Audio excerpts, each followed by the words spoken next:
Avant de plonger dans cette histoire incroyable, pensez à vous abonner à la chaîne et à activer la cloche. Ici, chaque récit a quelque chose à dire, et vous ne voudrez pas en manquer un seul. Ma musique va réveiller votre fille, le père millionnaire Harry, jusqu'à la première note. New York, février 2021. Un silence de plomb régnait dans la chambre 407 du Mount Sinai Hospital, l'un des hôpitaux les plus prestigieux de Manhattan. Un silence étrange, presque sacré, seulement perturbé par le bip régulier des machines et le souffle discret des respirateurs. Chaque bruit, chaque clignement de diode semblait être une horloge suspendue entre la vie et l'oubli. Les murs, d'un blanc clinique, reflétaient une lumière froide, presque cruelle. Des bouquets de fleurs fanées sur une commode témoignaient des premiers jours d'espoir, aujourd'hui oubliés. Sur la table de chevet, un carnet de croquis ouvert sur une page vierge. Le crayon, tombé au sol, gisait sans but. Sur le lit, Emily Harris, 16 ans, paraissait dormir. Sa peau était lisse, presque irréelle. Ses longs cheveux bruns parfaitement peignés reposaient sur l'oreiller comme un halo. Aucun pansement. Aucune trace visible de douleur. Son visage semblait dire qu'elle allait se réveiller d'un moment à l'autre.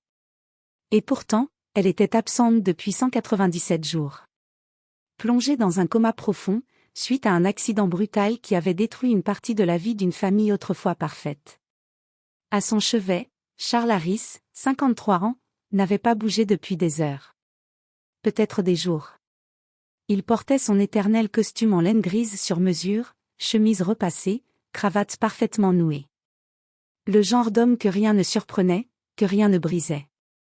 Du moins en apparence. PDG du groupe Harris et Stone Real Estate, propriétaire de plus de 200 immeubles à Manhattan et à Chicago, Charles Harris n'était pas seulement riche. Il était incontournable. Redouté. Et respecté.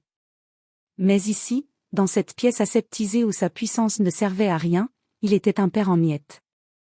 Il fixait le visage de sa fille comme s'il essayait de se souvenir de sa voix. Il la revoyait enfant, courant sur la plage des Hantons avec un cerf-volant, criant de joie, riant à gorge déployée. Il l'entendait encore jouer du piano à la maison, tard le soir, des mélodies douces qu'elle composait seule. Tout cela était devenu un vide hurlant. Depuis l'accident, Charles avait fait appel aux neurologues les plus réputés de Boston, Zurich et Tokyo. Il avait commandé des IRM, des analyses, des protocoles expérimentaux, des traitements confidentiels. Il avait versé des millions dans l'espoir de voir un battement de cils, un frémissement, un miracle. Mais Emily ne répondait pas. Il avait aussi vu défiler des prêtres, des chamans, des thérapeutes, chacun avec ses promesses et ses prières. Certains avaient pleuré. Lui non. Il ne pleurait plus. Il avait épuisé cette émotion les premiers jours, lorsqu'il avait appris que Grace, sa femme depuis 22 ans, était morte sur le coup dans l'accident. Que sa fille avait été plongée dans le silence de la mort sans mourir. Grace. Le nom lui traversa le cœur comme une lame tiède. Elle avait été son équilibre, sa boussole, son humanité. Et ce jour-là, il n'avait pas été là. Il était à Londres, dans un hôtel de luxe, en train de négocier un contrat à 9 chiffres. Il avait raccroché avec sa fille 1 heure avant l'impact. Elle avait dit. « Papa, à ce soir. Je t'aime. » Il n'avait pas répondu. Il avait dit.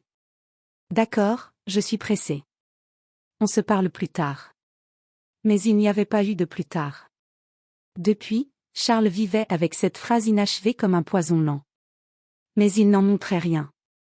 Pas même à ses associés. Pas même à lui-même. Il venait ici chaque jour. Même les jours de pluie, même les jours de réunion cruciale. Il s'asseyait, droit comme une pierre tombale, dans ce fauteuil gris usé par son propre poids. Il ne touchait pas sa fille. Il ne parlait pas. Il attendait, comme un homme face à la mer, espérant une vague qui ne venait jamais. Emily était tout ce qui lui restait. Et pourtant, malgré tout ce qu'il avait tenté, rien ne changeait. Le coma était profond, stable, inexpliqué. Les médecins parlaient de déconnexion traumatique, de récupération lente, de conscience minimale. Mais au fond de lui, Charles savait que ce n'était pas seulement un coma. C'était un abîme. Et il commençait à croire qu'aucun pont ne pouvait l'en sortir. C'était un mercredi matin gris, comme tant d'autres. La neige s'était changée en pluie glaciale, et les vitres embuées de la chambre 407 filtraient à peine la lumière grise du ciel new-yorkais. Le temps semblait figé, comme suspendu à l'attente éternelle d'un miracle. Charles Harris, assis dans son fauteuil de cuir, tenait dans ses mains le rapport neurologique qu'il connaissait par cœur. Les pages étaient cornées, tachées de café, et pourtant il continuait de le relire, comme s'il espérait y découvrir un mot nouveau. Une anomalie. Une faille. Une solution. Mais chaque terme médical le ramenait à la même conclusion: coma profond, activité cérébrale stable mais peu réactive. Ce jargon l'irritait. Il n'était pas médecin. Il était homme d'affaires. Il avait construit des gratte-ciel, levé des fortunes, dicté des lois dans le béton et l'acier. Il avait appris à résoudre les problèmes avec des chiffres, des décisions, des sacrifices. Mais dans cette chambre, ses outils habituels étaient inutiles. Rien ne répondait à sa logique. C'est alors qu'on frappa légèrement à la porte. Une silhouette timide entra, Hélène, une jeune infirmière au regard doux, l'une des rares à ne pas avoir peur du regard de Charles Harris. « Monsieur Harris », dit-elle d'une voix hésitante. Il leva à peine les yeux, sans dissimuler son agacement. « Oui.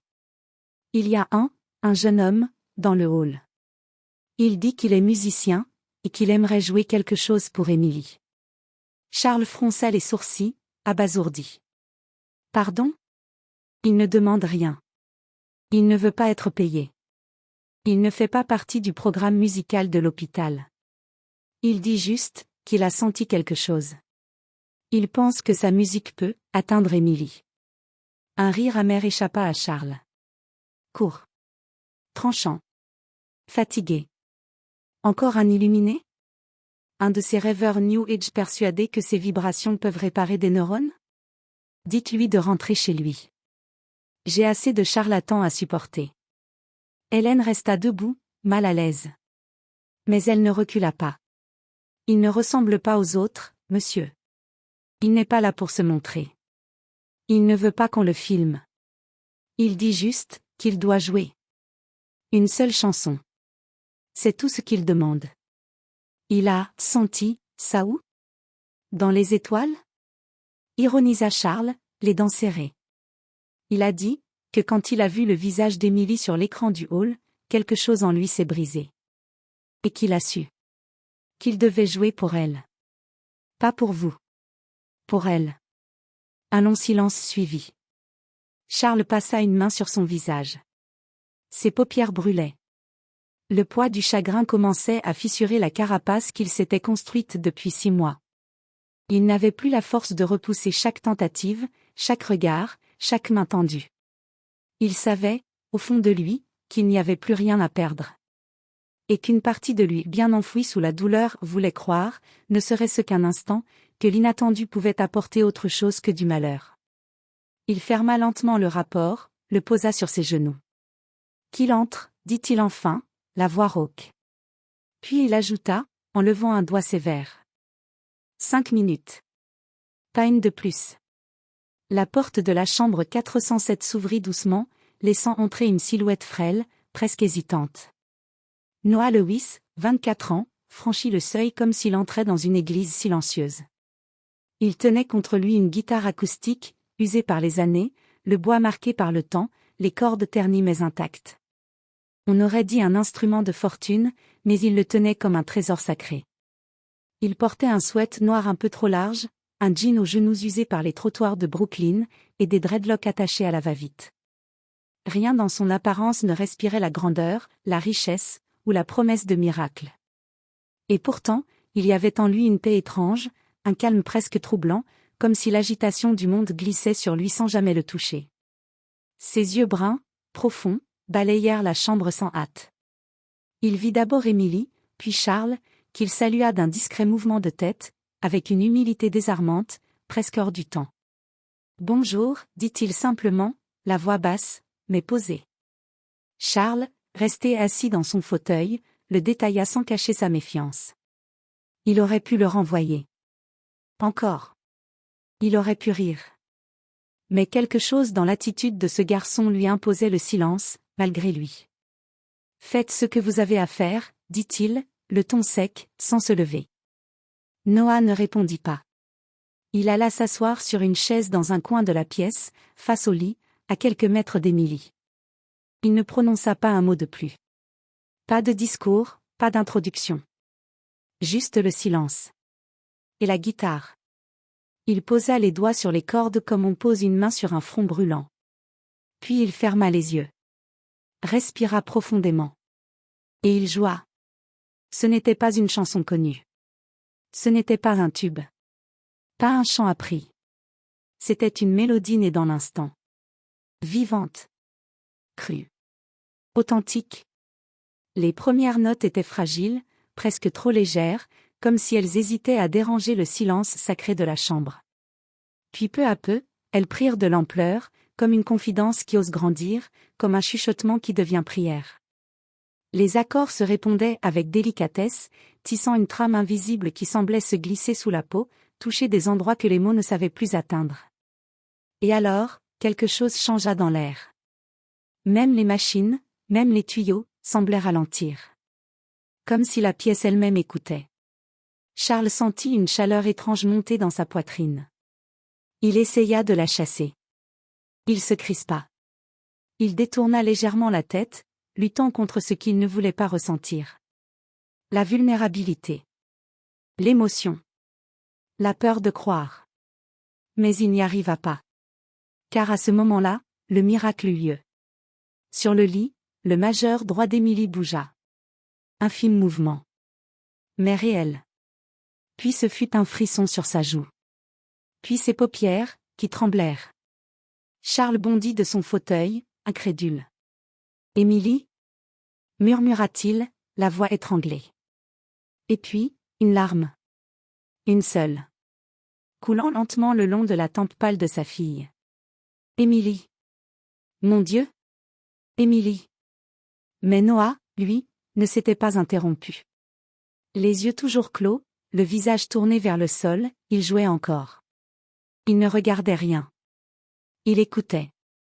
Comme s'il était connecté à une source invisible, une rivière souterraine que personne d'autre ne percevait. Sa musique était fluide, habitée, presque mystique. Et dans ce halo de son, Émilie ouvrit les yeux. Lentement. Péniblement. Ses pupilles cherchaient la lumière. Elle cligna. 2 fois. Le plafond. Les tubes. Les murs. Puis, son regard glissa vers son père, puis vers le musicien. Un souffle. Une voix, si faible qu'elle semblait venir d'ailleurs. Papa, la musique. Charles chancela. Son monde s'effondra. Il tomba à genoux, sans s'en rendre compte. Les larmes, depuis trop longtemps retenues, jaillirent d'un seul coup, comme si toute la douleur des 6 derniers mois trouvait enfin un chemin. Émilie. Oh mon Dieu! Émilie, tu es là. Noah joua encore quelques secondes, puis laissa mourir la dernière note dans le silence. Une note suspendue, vibrante, comme un pont entre les vivants et les absents. Il rouvrit les yeux, sans dire un mot. Et dans le regard qu'il posa sur Charles, il n'y avait ni triomphe, ni surprise. Juste la paix. Le personnel médical accourut, déboussolé, presque incrédule. C'est impossible, murmura l'une des neurologues en observant les courbes sur le moniteur d'activité cérébrale. Ils parlaient à toute vitesse, leurs voix fébriles se superposant. Stimulus sensoriel exceptionnel. Déclenchement inhabituel de l'activité synaptique.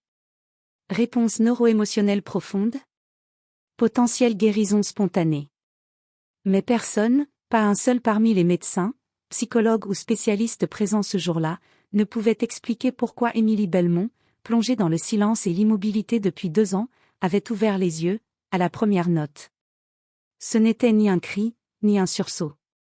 C'était un réveil calme. Lent. Presque sacré.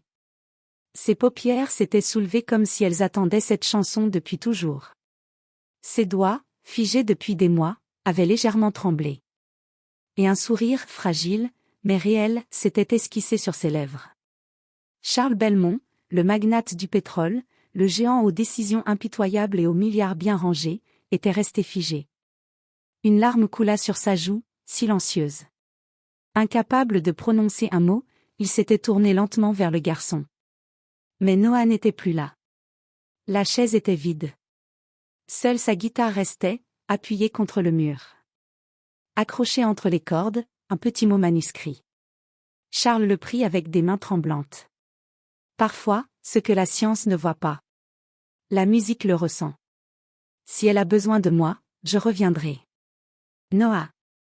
Il lut ces mots à voix basse, encore et encore, comme s'il voulait les graver dans sa mémoire. Les jours suivants furent un tourbillon d'analyses, de tests médicaux, de reportages journalistiques, mais aucun expert ne put expliquer ce qui s'était passé. Les théories s'empilaient, mais toutes manquaient d'âme. Car la vérité, simple et nue, dépassait les protocoles. Émilie s'était réveillée à la première note. 6 mois plus tard. La demeure Belmont, immense propriété aux abords de Boston, retrouvait doucement sa lumière. Émilie marchait. Lentement mais sûrement. Elle riait. Elle parlait avec douceur. Elle avait repris ses cours à domicile avec une soif d'apprendre presque vorace. Et surtout, elle passait des heures devant le piano. Chaque soir, elle jouait les mêmes accords que ceux qu'elle avait entendus ce jour-là. Elle les cherchait, les ressentait, comme si ces notes portaient encore l'empreinte du miracle. Un soir d'automne, alors que le vent balayait les feuilles dorées du jardin, elle ferma le couvercle du piano, se tourna vers son père et dit calmement. « Je veux le retrouver. Le garçon. Celui qui a joué pour moi. » Charles Belmont, assis dans son fauteuil en cuir, leva les yeux vers elle.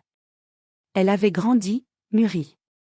Son regard n'était plus celui d'une enfant, mais d'une âme qui avait traversé l'obscurité et en était revenue. Il hocha la tête, soupira profondément, puis répondit. Il s'appelait Noah Lewis. J'ai mené des recherches discrètes. Il vit à Brooklyn, dans un quartier modeste de Red Hook. Il enseigne la musique à des enfants défavorisés. Il refuse toute interview. Toute publicité. Aucun réseau social. Aucun site internet. Rien. Émilie sourit. Alors allons-y. En personne. Charles hésita un instant. Il n'était pas habitué à l'imprévu. À l'humain. Mais devant sa fille, il n'était plus un homme d'affaires. Il était juste un père. Il se leva. Prépare-toi. On part demain matin. Dans une ancienne église reconvertie en centre communautaire, les vitraux filtraient la lumière dorée de la fin d'après-midi, la transformant en éclats colorés sur le vieux parquet. Dans le silence apaisant de la grande salle, le doux son d'une guitare flottait, guidé par des mains patientes et une voix chaleureuse. Noah, désormais adulte, cheveux en bataille et regard doux, enseignait à des enfants venus de tous les horizons. Il grattait maladroitement les cordes, riait, recommençait, sous ses encouragements bienveillants. Soudain, la porte s'ouvrit. Le grincement interrompit la mélodie. Émilie entra. Silencieuse, figée sous l'arche de la vieille nef. Elle portait une robe bleu nuit, simple mais élégante, ses cheveux relevés avec sobriété. Ses yeux, pourtant, disaient tout. Noah leva les yeux, croisa son regard, et s'arrêta net. Les enfants, curieux, observèrent sans comprendre. Émilie fit un pas. « Je me souviens de ta voix, plus que de ta musique, » murmura-t-elle, la gorge nouée. Un sourire calme éclaira le visage de Noah. Il posa doucement sa guitare. « Et toi ? Tu te souviens de la lumière que tu as allumée dans cette pièce ? » Il désigna le plafond, là où les vitraux projetaient une lueur tremblante. « Je ne suis qu'un canal, Émilie. C'est toi qui es revenue. C'est toi qui as choisi de vivre. » Un silence sacré suivit, presque solennel. Puis, derrière elle, un homme entra à son tour. Costume discret. Main serrée autour d'un dossier cartonné. Charles Harris. Son visage avait changé. Moins tendu. Moins dur. Il semblait plus petit. Plus humain. Noah, dit-il d'une voix rauque, presque hésitante. Je veux financer ton centre. Offrir des instruments. Des professeurs. Des locaux. Même un studio, Si tu veux. Noah ne répondit pas immédiatement. Il observa l'homme devant lui, avec ses yeux doux, mais fermes. Pourquoi?